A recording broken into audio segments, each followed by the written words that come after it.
고통과 지루함 사이를 흔들리는 삶. 쇼펜하우어가 들려주는 인생의 진자 운동. 진자처럼 흔들리는 삶. 인생은 고통과 지루함 사이를 흔들리는 진자와 같다. 독일의 철학자 아르투어 쇼펜하우어가 남긴 이 짧은 문장 앞에서 우리는 잠시 멈춰섭니다. 왜일까요? 이 말 속에 우리네 인생 전체가 담겨 있기 때문입니다. 아침에 눈을 뜨는 순간부터 밤에 잠자리에 들 때까지 우리는 늘 무언가를 원하거나 무언가에서 벗어나고 싶어 합니다. 원하는 것을 얻지 못하면 고통스럽고 원하는 것을 다 얻고 나면 또 허전합니다. 젊었을 때는 이런 흔들림이 격렬했습니다. 사랑을 원했고 성공을 갈망했고 인정받고 싶었습니다. 매일이 전쟁터 같았고 매 순간 무언가를 쟁취해야 했습니다. 그러다 어느덧 50, 60, 70을 넘기고 나니 그 격렬한 흔들림은 조금씩 잔잔해졌습니다. 하지만 흔들림이 사라진 것은 아닙니다. 단지 그 폭이 좁아졌을 뿐 우리는 여전히 진자처럼 움직이고 있습니다. 고통과 지루함. 이 두 단어는 마치 동전의 양면 같습니다. 하나를 피하면 다른 하나가 찾아옵니다. 아픔을 피해 안전지대로 들어가면 권태가 기다리고 권태를 피해 새로운 자극을 찾으면 또 다른 고통이 기다립니다. 쇼펜하우어는 이것을 진자에 비유했습니다. 진자는 한쪽 끝에서 다른 쪽 끝으로 끊임없이 왕복합니다. 중간 지점에 머무르는 시간은 찰나일 뿐입니다. 우리의 인생도 그렇습니다. 완전한 평온은 잠깐입니다. 대부분의 시간 우리는 고통과 지루함 사이 어딘가에 서 있습니다. 고통 마이너스 삶이 우리에게 지워준 무게. 고통은 삶의 가장 오래된 동반자입니다. 태어나는 순간부터 우리는 고통을 압니다. 배고픔, 추위, 외로움. 이런 기본적인 고통에서 시작해 우리는 점점 더 복잡한 고통들을 경험합니다. 젊었을 때는 성취하지 못한 것들이 고통이었습니다.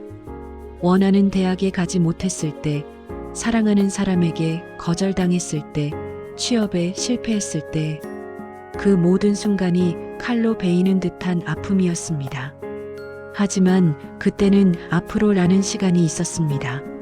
실패해도 다시 일어날 힘이 있었고, 좌절해도 내일이면 다시 도전할 수 있었습니다. 중년이 되면 고통의 무게가 달라집니다. 책임이라는 무게, 가족을 먹여 살려야 한다는 무게, 부모님을 모셔야 한다는 무게, 자식을 교육시켜야 한다는 무게. 이 무게들은 어깨를 짓누릅니다. 아침에 일어나는 것조차 버거운 날들이 있습니다. 직장에서는 젊은 후배들이 밀려오고 집에서는 해결해야 할 문제들이 쌓입니다. 그리고 노년에 이르면 고통은 또 다른 모습으로 찾아옵니다. 몸에 고통이 있습니다. 무릎이 시큰거리고 허리가 쑤시고 눈이 침침해집니다. 예전에는 아무렇지 않게 했던 일들이 이제는 큰 노력을 요구합니다. 계단을 오르는 것, 무거운 물건을 드는 것, 심지어 오래 서 있는 것조차 힘겹습니다. 병원은 이제 익숙한 장소가 되고 약 봉지는 점점 두꺼워집니다.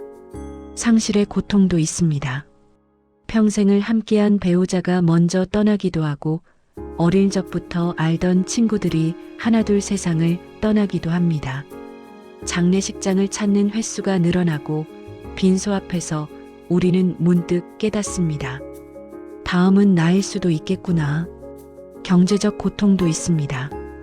은퇴 후 줄어든 수입, 불어나는 의료비, 예상치 못한 지출들. 평생 모은 돈이 생각보다 빨리 줄어드는 것을 보며 불안해집니다. 자식들에게 손을 벌리기는 싫고 그렇다고 혼자 감당하기에는 벅찹니다. 그러나 무엇보다 힘든 것은 존재의 고통입니다. 나는 누구인가? 내 인생은 무엇이었나? 이제 남은 시간을 어떻게 보내야 하나? 이런 질문들이 조용한 밤 잠들기 전에 찾아옵니다. 답은 쉽게 나오지 않습니다. 쇼펜하우어는 말합니다. 고통은 삶의 본질이라고. 우리가 살아있는 한 고통을 완전히 피할 수는 없다고. 우리에게는 욕구가 있고 욕구는 결핍을 의미하며 결핍은 곧 고통이기 때문입니다. 배가 고프면 먹고 싶고 외로우면 누군가를 만나고 싶고 아프면 건강해지고 싶습니다. 이 모든 원함의 뿌리에는 지금 없음이라는 고통이 자리하고 있습니다. 한 할머니가 있었습니다. 평생을 억척스럽게 살아왔습니다. 전쟁을 겪었고 가난을 견뎌냈고 자식들을 키워냈습니다. 이제 80평생을 돌아보며 그분은 말합니다. 고통 없는 날이 단 하루도 없었어요. 젊어서는 먹고 사는 것이 고통이었고 나이 들어서는 몸이 아픈 것이 고통이에요. 하지만 이제는 알아요. 그 고통들이 나를 여기까지 오게 했다는 것을요. 고통은 우리를 움직이게 만듭니다. 만약 고통이 없다면 우리는 아무것도 하지 않을 것입니다. 배고프지 않으면 일하지 않을 것이고 외롭지 않으면 누군가를 만나려 하지 않을 것이며 죽음이 두렵지 않다면 하루하루를 소중히 여기지 않을 것입니다. 역설적이게도 고통은 삶의 동력입니다. 하지만 고통만이 전부는 아닙니다. 우리가 고통을 견디고 문제를 해결하고 원하는 것을 얻고 나면 또 다른 것이 우리를 기다립니다. 본문 이 지루함 마이너스 모든 것을 이룬 후에 찾아오는 공허. 고통의 반대편에는 지루함이 있습니다. 쇼펜하우어가 말하는 지루함은 단순한 심심함이 아닙니다. 그것은 존재의 공허함, 의미의 부재, 삶의 허무함입니다. 젊었을 때는 바빴습니다. 아침 일찍 일어나 직장에 가고 저녁 늦게 퇴근해서 잠깐 쉬다가 다시 잠들었습니다. 주말에도 해야 할 일이 많았습니다. 아이들 학교 행사, 친척 모임, 집안일, 때로는 추가 근무. 시간이 부족했고 늘 무언가에 쫓기는 느낌이었습니다. 그때는 생각했습니다. 언젠가 여유가 생기면 그때는 정말 내가 하고 싶은 일을 하며 살겠어. 그리고 그 언젠가가 왔습니다. 은퇴를 했습니다. 아침에 일어나도 갈 곳이 없습니다. 알람을 맞출 필요도 없고 출근 준비를 할 필요도 없습니다. 처음 며칠은 좋았습니다. 늦잠을 자고 천천히 아침을 먹고 TV를 봤습니다. 하지만 일주일, 한 달, 석 달이 지나자 뭔가 이상했습니다. 시간이 너무 많았습니다. 하루가 길었습니다. 아침을 먹고 신문을 보고 산책을 하고 점심을 먹고 낮잠을 자고 저녁을 먹고 그리고 나면 아직도 저녁 시간이 남아 있습니다. TV를 켜도 재미있는 프로그램이 없고 책을 펴도 집중이 안 됩니다. 스마트폰을 들여다보지만 몇 번이나 같은 뉴스를 읽게 됩니다. 자식들은 독립했습니다. 가끔 연락이 오지만 그들에게도 각자의 삶이 있습니다. 바쁘다는 말을 듣고 나면 더 연락하기가 미안해집니다. 친구들도 비슷한 처지입니다. 만나서 이야기해봐도 주제가 제한적입니다. 건강 이야기, 자식 이야기, 정치 이야기.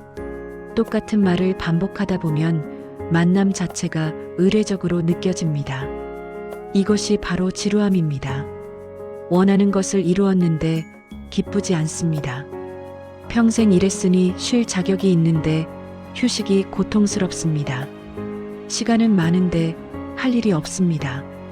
건강은 괜찮은데 쓸 곳이 없습니다. 돈은 어느 정도 있는데 쓰고 싶은 것이 없습니다. 어느 할아버지는 이렇게 말했습니다. 젊었을 때는 시간이 없어서 못했던 일들을 하려고 은퇴를 기다렸어요. 낚시도 하고 등산도 하고 여행도 가고. 그런데 막상 해보니까 그것들도 며칠 하면 실증이 나더라고요.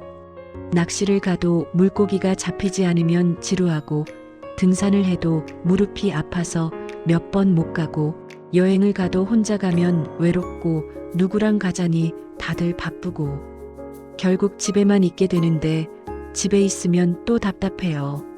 쇼펜하우어는 이것을 명확히 봤습니다.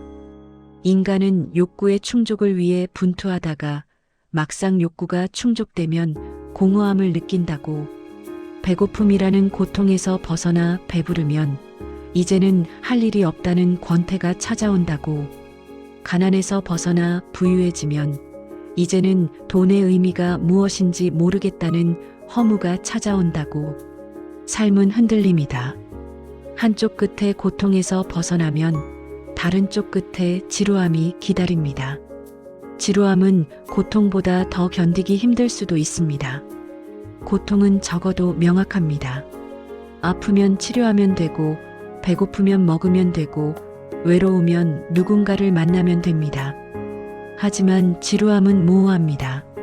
무엇을 해도 채워지지 않는 공허함, 아무리 노력해도 사라지지 않는 무의미함. 그래서 많은 노인들이 다시 일을 찾습니다. 경비 일이라도, 청소 일이라도 무엇이든 합니다. 돈 때문만은 아닙니다. 지루함을 견딜 수 없기 때문입니다. 일이라도 해야 하루가 의미 있게 느껴지고, 저녁에 피곤하면 잠이라도 잘 옵니다. 어느 철학자는 말했습니다. 인간은 의미를 먹고 사는 동물이다. 빵만으로는 살 수 없습니다. 우리에게는 의미가 필요합니다.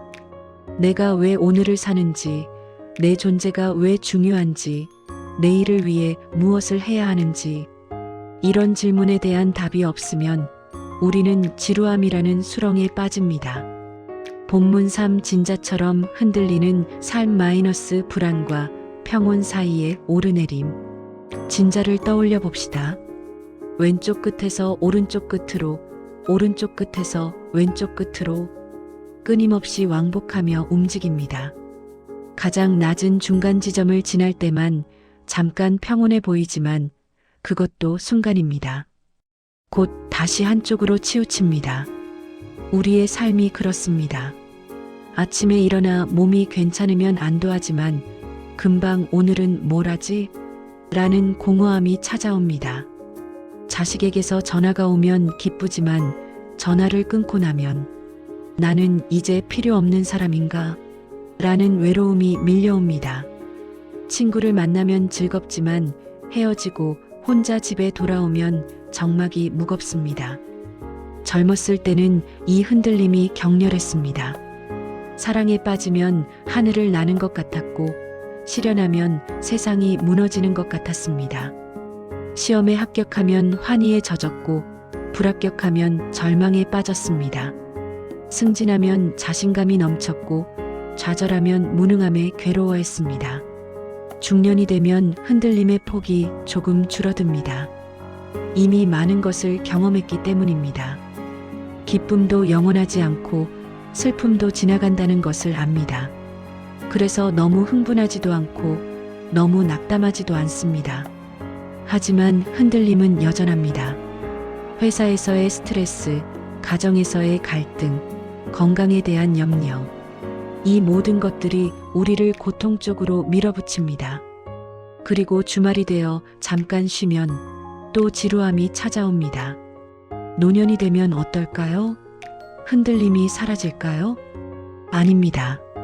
흔들림은 계속됩니다. 단지 양상이 달라질 뿐입니다. 병원에서 검사 결과를 기다릴 때 우리는 고통 쪽으로 크게 흔들립니다. 만약 큰 병이라면 어쩌지? 불안이 엄습합니다.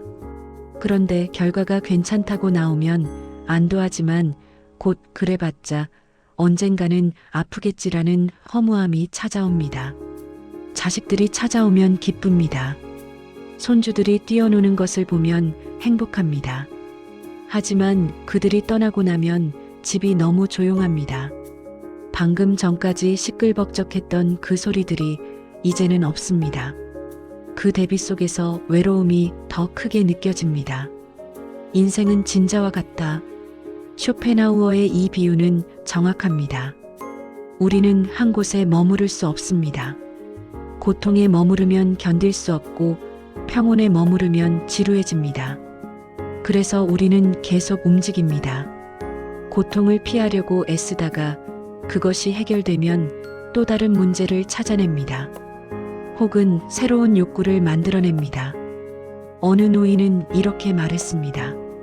예전에는 이 흔들림을 멈추고 싶었어요. 완전한 평화, 완전한 안정. 그런 것을 꿈꿨죠. 하지만 이제는 알아요. 흔들림 자체가 삶이라는 것을요. 살아있다는 것은 흔들린다는 것이에요. 죽으면 흔들리지 않겠죠. 완전히 멈추니까요. 맞습니다. 흔들림은 생명의 증거입니다. 심장이 뛰는 것도 일종의 흔들림입니다. 수축과 이완, 수축과 이완. 만약 심장이 한 상태에만 머문다면 그것은 죽음입니다. 호흡도 마찬가지입니다. 들이마시고 내쉬고, 들이마시고 내쉬고. 이 리듬이 멈추면 생명도 끝입니다. 삶의 흔들림도 그렇습니다. 고통과 지루함 사이를 오가는 것, 불안과 평온 사이를 오가는 것, 이것이 바로 살아있다는 증거입니다. 그렇다면 우리는 어떻게 해야 할까요? 이 흔들림을 어떻게 받아들여야 할까요? 본문사 고통을 받아들이는 철학적 태도. 쇼펜하우어는 염세주의자로 알려져 있습니다. 삶은 고통이고 의지는 맹목적이며 행복은 환상이라고 말했으니까요. 하지만 그의 철학을 깊이 들여다보면 단순한 비관이 아닙니다.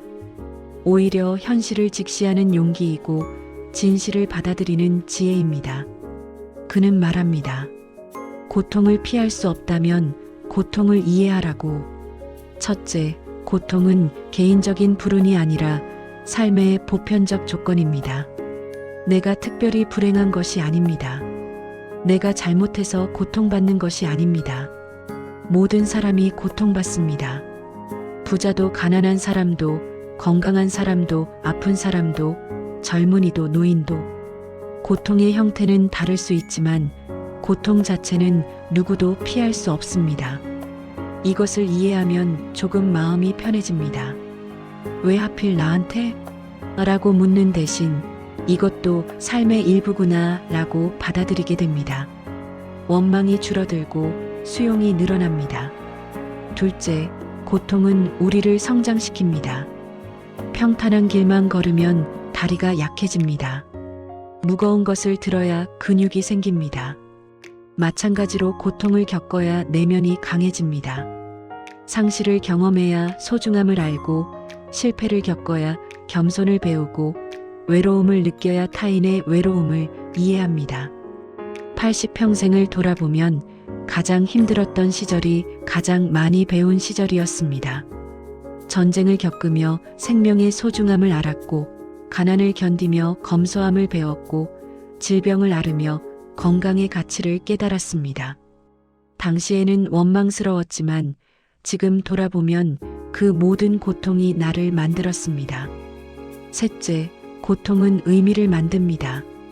아무것도 고통받지 않는 삶은 의미가 없다. 어느 철학자의 말입니다. 만약 우리가 아무런 어려움도 없이 원하는 모든 것을 쉽게 얻는다면 그것들의 가치를 느낄까요?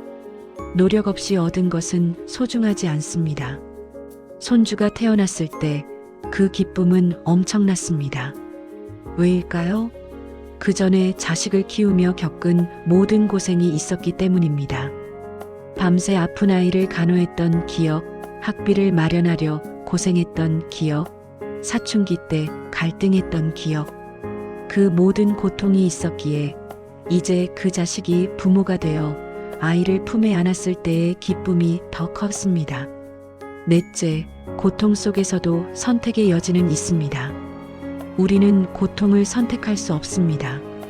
병은 찾아오고 사람은 떠나고 시간은 흐릅니다. 하지만 고통에 대한 태도는 선택할 수 있습니다. 같은 병을 알아도 누군가는 절망하고 누군가는 의연합니다. 같은 상실을 겪어도 누군가는 무너지고 누군가는 추억으로 승화시킵니다. 차이는 태도에 있습니다. 한 할머니가 있었습니다. 남편을 먼저 보냈습니다. 50년을 함께 산 반려자였습니다. 처음 몇 달은 눈물뿐이었습니다. 밥도 제대로 먹지 못했고 밤에는 잠을 이루지 못했습니다. 하지만 어느 날 그분은 결심했습니다. 남은 시간을 슬픔으로만 보낼 수는 없어. 그이가 원했던 것도 그게 아닐 거야. 그래서 그분은 봉사활동을 시작했습니다.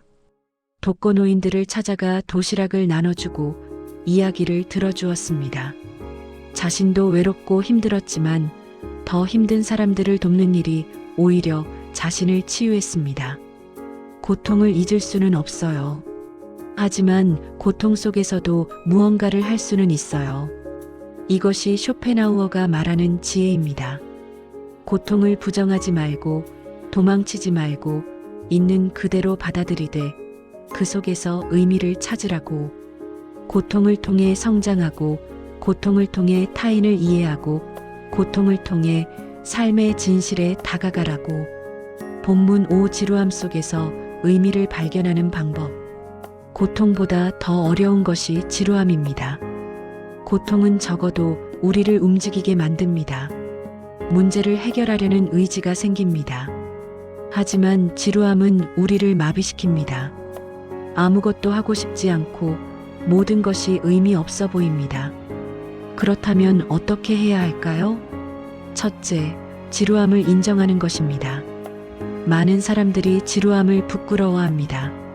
나이 들어서도 할 일이 많아야지, 늙었다고 가만히 앉아만 있으면 안 되지 같은 생각에 사로잡힙니다. 그래서 억지로 무언가를 하려고 합니다. 하지만 마음이 없으니 재미가 없고 재미가 없으니 오래 지속되지 않습니다. 차라리 인정하는 것이 낫습니다. 나는 지금 지루하다. 할 일이 없다. 의미를 못 느낀다. 이렇게 솔직하게 인정하고 나면 오히려 마음이 편해집니다. 자책이 줄어들고 있는 그대로의 상태를 받아들이게 됩니다. 둘째, 작은 것에서 의미를 찾는 것입니다. 젊었을 때는 큰 목표가 있었습니다. 성공, 부, 명예. 하지만 나이가 들면 그런 큰 것들은 더 이상 중요하지 않습니다. 이미 어느 정도 이루었거나 이루지 못했다면 이제 와서 이룰 수도 없습니다. 대신 작은 것들이 소중해집니다. 아침에 창밖을 보며 마시는 따뜻한 차 한 잔, 산책하며 만나는 동네 고양이, 손주가 보내온 사진 한 장, 오래된 친구와 나누는 짧은 전화 통화. 이런 작은 것들이 하루를 의미 있게 만듭니다. 어느 할아버지는 매일 아침 베란다에서 화분을 돌봅니다. 작은 화분 몇 개뿐이지만 물을 주고 잎을 닦고 자리를 바꿔주며 1시간을 보냅니다. 별거 아닌 것 같지만 이 식물들이 자라는 걸 보면 기분이 좋아요. 내가 돌봐서 자라니까 나도 쓸모 있는 사람 같아요. 셋째, 배움을 계속하는 것입니다. 늙어서 배워서 뭐해? 라고 말하는 사람들이 있습니다. 하지만 배움은 나이와 상관없습니다. 오히려 나이가 들수록 배움이 더 의미 있을 수 있습니다. 젊었을 때는 배워서 써먹으려고 배웠다면 이제는 순수하게 알고 싶어서 배울 수 있으니까요.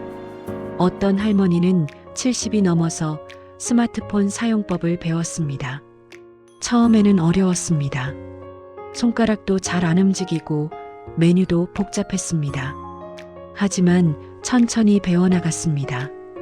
이제는 손주들과 영상통화를 하고 가족 단톡방에서 사진도 공유합니다. 기계를 배운 것 이상으로 새로운 세상과 연결된 기분이에요. 넷째, 타인을 돕는 것입니다. 지루함의 핵심은 나만 생각하는 데 있습니다. 내 시간, 내 외로움, 내 무의미함. 하지만 시선을 밖으로 돌리면 달라집니다. 복지관에서 봉사하는 할아버지가 있습니다. 자신보다 더 나이 많은 어르신들을 돕습니다. 식사를 준비하고 청소를 돕고 이야기를 들어줍니다. 나도 외롭고 힘들지만 더 힘든 사람들을 보면 내가 얼마나 괜찮은지 알게 돼요. 그리고 그분들에게 내가 조금이라도 도움이 된다는 게 기뻐요. 다섯째, 고독을 친구로 만드는 것입니다. 외로움과 고독은 다릅니다. 외로움은 사람이 그리운 것이고 고독은 혼자 있는 시간을 즐기는 것입니다. 처음에는 외로움만 느껴지지만 시간이 지나면 고독의 가치를 알게 됩니다. 한 시인은 말했습니다. 고독은 영혼을 깊게 만든다. 혼자 있을 때 우리는 자신과 대화합니다. 일생을 돌아보고 의미를 되새기고 깨달음을 얻습니다. 늘 사람들과 함께 있으면 이런 성찰의 시간이 없습니다. 어느 할머니는 매일 저녁 일기를 씁니다. 긴 글은 아닙니다. 몇 줄 정도. 오늘 있었던 일, 느낀 것, 감사한 것. 처음에는 쓸 게 없었어요. 매일이 똑같으니까. 하지만 계속 쓰다 보니 평범한 하루에도 특별한 순간들이 있다는 걸 알게 됐어요. 지루함은 결국 의미의 부재입니다. 그렇다면 해결책은 의미를 만드는 것입니다. 큰 의미가 아니어도 괜찮습니다. 거창한 목적이 아니어도 괜찮습니다. 작지만 분명한 의미, 소소하지만 진실한 기쁨. 이것들이 모여 하루를 채우고 한 주를 채우고 남은 인생을 채웁니다. 인생 후반부의 관점 마이너스 시간이 만든 지혜. 젊었을 때는 몰랐습니다. 고통과 지루함의 진자가 어디로 향하는지. 그저 눈앞의 문제를 해결하고 당장의 욕구를 채우느라 바빴습니다. 하지만 나이가 들고 많은 것을 경험하고 나니 조금씩 보이기 시작합니다. 진자는 계속 흔들립니다. 하지만 나이가 들수록 흔들림의 의미가 달라집니다. 젊었을 때의 흔들림은 생존을 위한 것이었습니다.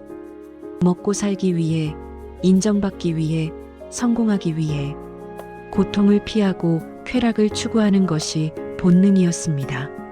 중년의 흔들림은 책임을 위한 것이었습니다. 가족을 위해, 자식을 위해, 의무를 다하기 위해, 내가 원해서가 아니라 해야 하기 때문에 움직였습니다. 하지만 노년의 흔들림은 다릅니다. 이제는 생존도 책임도 아닙니다. 그렇다면 무엇일까요? 그것은 존재 자체의 흔들림입니다. 나이가 들면 죽음이 가까워집니다. 이것은 부정할 수 없는 사실입니다. 친구가 떠나고 동년배가 떠나고 언젠가는 나도 떠날 것입니다. 이 사실 앞에서 삶의 모든 것이 다시 보입니다. 내가 왜 사는가? 이 삶은 무엇이었나? 남은 시간을 어떻게 보내야 하나? 이 질문들은 무겁습니다. 하지만 동시에 자유롭습니다. 더 이상 증명할 것도 쟁취할 것도 이루어야 할 것도 없기 때문입니다. 이제 남은 것은 순수한 존재입니다. 어느 철학자는 말했습니다. 죽음을 의식하는 순간 우리는 진정으로 살기 시작한다. 역설 같지만 진실입니다. 시간이 무한하다고 생각할 때는 함부로 씁니다. 내일도 있고 모레도 있고 내년도 있으니까. 하지만 시간이 유한하다는 것을 깨달으면 하루하루가 소중해집니다. 80 노인은 아침에 눈을 뜨는 것만으로도 감사합니다. 오늘도 살아있구나. 이 단순한 사실이 기쁨입니다. 젊은이들은 이것을 이해하지 못합니다. 그들에게 살아있음은 당연하니까요. 하지만 노인은 압니다. 살아있음이 얼마나 기적인지. 그래서 나이가 들수록 작은 것에 만족합니다. 비싼 음식이 아니라 입맛에 맞는 음식, 넓은 집이 아니라 편안한 집, 많은 친구가 아니라 진실한 친구 한두 명, 화려한 여행이 아니라 동네를 산책하는 평온함. 삶은 단순해진다. 나이가 들수록 삶의 본질이 보입니다. 복잡하게 꾸며놓았던 것들이 벗겨지고 진짜 중요한 것만 남습니다. 건강, 관계, 평화. 이 세 가지만 있으면 충분합니다. 그리고 흔들림도 달라집니다. 젊었을 때는 흔들림에 휘둘렸습니다. 기쁨에 날뛰고 슬픔에 무너졌습니다. 하지만 이제는 흔들림을 바라봅니다. 아, 지금 내가 흔들리는구나. 관찰합니다.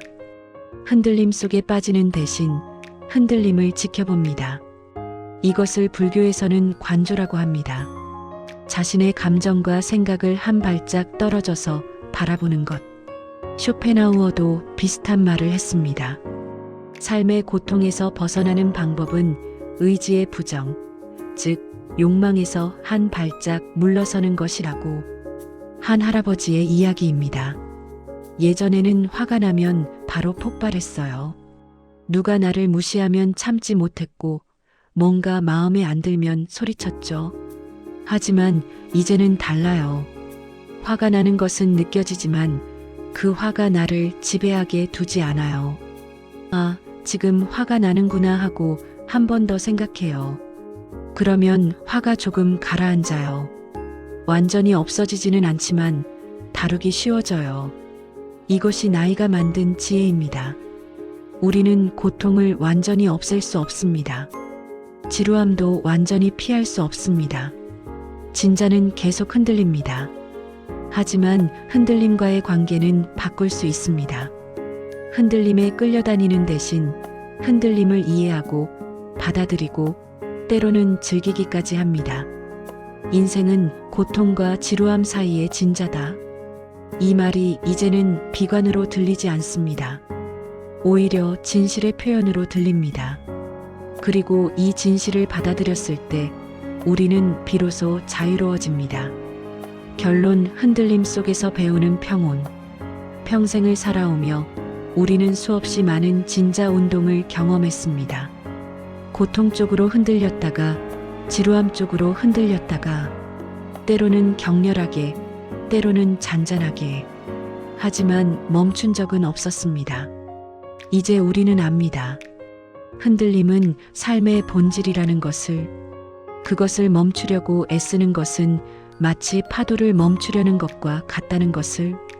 대신 우리가 할 수 있는 것은 흔들림 속에서 균형을 찾는 것, 흔들림을 받아들이는 것입니다. 쇼펜하우어는 우리에게 환상을 주지 않았습니다. 인생은 아름답다, 모든 것이 잘 될 것이다 같은 위로를 하지 않았습니다. 오히려 냉정하게 말했습니다. 삶은 고통이고 행복은 일시적이며 우리는 끝없이 흔들릴 것이라고. 하지만 이 냉정함 속에 진짜 위로가 있습니다. 우리가 힘든 것은 우리의 잘못이 아닙니다. 삶 자체가 원래 그런 것입니다. 우리가 불완전한 것은 우리의 부족함이 아닙니다. 인간 존재 자체가 원래 그런 것입니다. 이것을 이해하면 자책이 줄어듭니다. 원망이 줄어듭니다. 대신 수용이 늘어납니다. 그래, 이것이 삶이구나. 이것이 나구나. 한노 시인이 이런 시를 썼습니다. 흔들리지 않고 피는 꽃이 어디 있으랴. 이 세상 그 어떤 아름다운 꽃들도 다 흔들리면서 피었나니, 흔들리면서 줄기를 곧게 세웠나니. 맞습니다. 흔들림은 약함이 아닙니다. 흔들리면서도 서 있는 것, 그것이 강함입니다. 진자처럼 흔들리면서도 멈추지 않고 움직이는 것, 그것이 삶입니다. 나이가 들수록 우리는 배웁니다. 고통도 지나간다는 것을. 아무리 아파도 영원히 아프지는 않습니다. 지루함도 지나간다는 것을. 아무리 무료해도 다시 무언가가 찾아옵니다. 진자는 한쪽 끝에 오래 머물지 않습니다. 반드시 돌아옵니다. 그리고 무엇보다 우리는 흔들림 속에서도 중심을 잃지 않을 수 있다는 것을 배웁니다. 진자의 중심점을 떠올려 봅시다. 양쪽으로 흔들리지만 중심은 고정되어 있습니다. 우리도 그렇습니다. 감정과 상황은 흔들리지만 우리의 본질, 우리의 존재는 변하지 않습니다. 젊었을 때나 늙었을 때나 건강할 때나 아플 때나 기쁠 때나 슬플 때나 우리는 여전히 나입니다. 이 중심을 발견하는 것, 이것이 나이가 주는 가장 큰 선물입니다. 쇼펜하우어는 또 이런 말을 남겼습니다. 우리가 가진 것이 아니라 우리가 존재하는 것이 행복을 결정한다. 젊었을 때는 무언가를 가지려고 애썼습니다. 돈, 명예, 지위. 하지만 나이가 들면 깨닫습니다. 중요한 것은 가진 것이 아니라 존재하는 방식이라는 것을. 어떻게 존재할 것인가? 고통 속에서도 품위를 잃지 않고 지루함 속에서도 의미를 찾으며 흔들림 속에서도 평온을 유지하는 것. 이것이 우리가 선택할 수 있는 존재 방식입니다. 완벽하지 않아도 괜찮습니다. 여전히 흔들려도 괜찮습니다. 때로 고통에 무너지고 때로 지루함에 빠져도 괜찮습니다. 우리는 인간이니까요.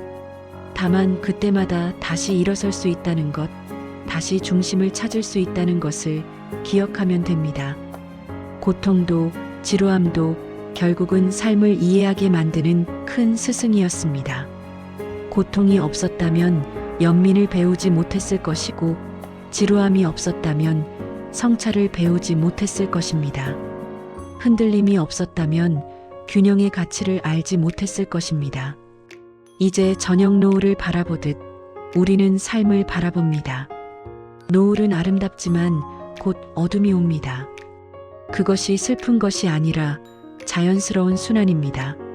삶도 그렇습니다.